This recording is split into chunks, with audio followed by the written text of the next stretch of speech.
Okay, kuna kitu ambacho nawaambia sana pale. Kitu cha kwanza, wakati ambapo tuna set mbao zetu za roofing, ile kitu ambayo inafanya tuchukue time kutengeneza ile nyumba itoke vizuri. Kitu cha kwanza niliwaambia pale, tunatumia kamba pamoja na level, na tunahakikisha mbao zetu zote zimenyoroka vizuri. Kwa nini?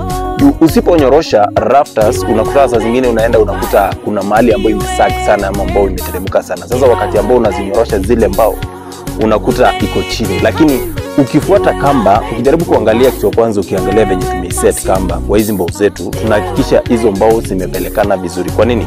Ndio wakati ambapo tutakuja tuwekelee hizo mbao ya 2x2 na tuwekelee mabati, nyumba itakuwa imenyoroka vizuri sana.